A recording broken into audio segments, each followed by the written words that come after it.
Assalamualaikum warahmatullahi wabarakatuh. Saya Sandi Setiawan. Di sini saya akan membahas mengenai mata kuliah teknik pembentukan logam, terutama pada submateri rolling.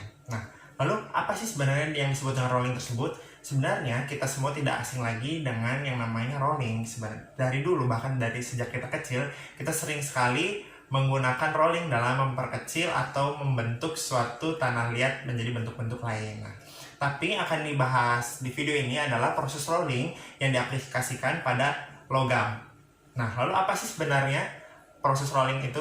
Sebenarnya proses rolling merupakan suatu proses manufaktur yang bertujuan untuk memperkecil suatu ketebalan dalam benda. Nah, contoh di sini diaplikasikan pada logam lembaran contohnya. Nah, secara garis besar proses rolling ini dibagi menjadi dua, yaitu cold rolling dan hot rolling. Nah, cold rolling di dalam proses ini yaitu proses pengerolan yang tidak menggunakan temperatur tinggi atau di sini menggunakan temperatur kamar. Sedangkan sebaliknya hot rolling menggunakan temperatur yang tinggi dalam prosesnya. Secara proses biasanya proses hot rolling dapat menghasilkan suatu deformasi pada benda yang lebih besar dibandingkan dengan cold rolling. Seperti yang kita ketahui, apa suatu material dipanaskan terlebih dahulu, maka material tersebut akan mengalami suatu pemuaian pada atom-atomnya, sehingga tidak memerlukan suatu gaya yang cukup besar pada saat mengerol suatu material tersebut. Dan hasil deformasinya pun akan lebih besar jika dibandingkan dengan proses cold rolling seperti itu.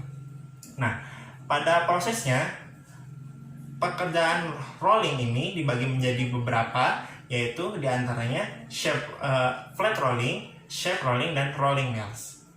Nah, flat rolling di sini merupakan suatu proses rolling yang bertujuan untuk membentuk atau membuat suatu benda yang memiliki permukaan yang datar. Sedangkan shape rolling merupakan suatu proses rolling atau manufaktur yang bertujuan untuk menghasilkan benda dengan berbagai bentuk yang tentunya disesuaikan dengan fungsi dan kegunaannya. Contoh dari aplikasi shape rolling ini yaitu untuk membuat rel kereta maupun batang pejal.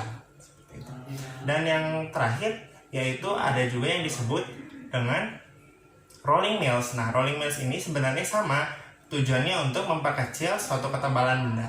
Namun pada proses rolling mills ini menggunakan beberapa roll pada prosesnya.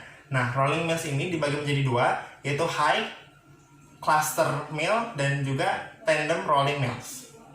Dan untuk metode lain itu juga ditemukan, yaitu seperti thread rolling, gear rolling, ring rolling, dan juga roll piercing seperti itu. Dan yang pertama adalah thread rolling. Nah, thread rolling ini bertujuan untuk membentuk suatu benda yang memiliki ulir. Nah, maka mekanismenya adalah benda akan ditempatkan dan lalu akan ditekan kedua sisinya menggunakan dice yang telah terbentuk suatu ulir, sehingga nanti akan ada suatu lapisan pada logam tersebut yang terbuang sehingga membentuk suatu ulir.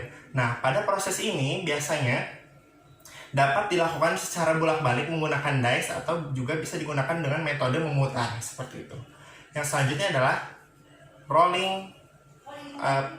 ring rolling. Nah, ring rolling ini seperti namanya ring, yaitu cincin. Nah, jadi di sini bertujuan untuk memperbesar lingkaran pada suatu benda dan juga memperkecil lapisan atau dinding pada benda tersebut, sehingga nantinya benda yang dihasilkan akan berbentuk seperti cincin yang memiliki lingkaran besar dan juga memiliki ketebalan dinding yang tipis seperti itu contohnya. Dan yang selanjutnya adalah ada gear rolling, seperti namanya gear. Jadi di sini adalah proses perollingan yang bertujuan untuk membentuk gear atau roda gigi, sehingga pada akhirnya roda gigi akan terbentuk pada proses perollingan tersebut. Jadi benda kerja akan ditempatkan di antara dua dice yang memiliki gigi-gigi, sehingga akan seperti dicetak dan akan mengikuti dari bentuk kedua dice tersebut. Nah, proses pembuatan roda gigi dengan menggunakan rolling tersebut dianggap lebih efektif dibandingkan dengan menggunakan perkakas mesin lain seperti menggunakan mesin bubut maupun mesin fries. Yang pertama karena memang bentuknya akan lebih baik dan juga residu atau hasil pemotongannya pun akan lebih sedikit dibandingkan kita menggunakan mesin-mesin lain seperti contohnya seperti mesin fries maupun mesin bubut. Dan yang terakhir adalah ring piercing, roll piercing. Nah, roll piercing di sini bertujuan untuk membentuk suatu, contohnya untuk membentuk suatu paralon yang memiliki dinding tanpa penghubung. Jadi si paralon itu akan dimasukkan seperti mandrel ke dalamnya, dan itu akan membentuk suatu seperti paralon. Nah, seperti itu. Nah, mungkin cukup sekian mengenai penjelasan dari rolling. Semoga video ini bermanfaat. Wassalamualaikum warahmatullahi wabarakatuh.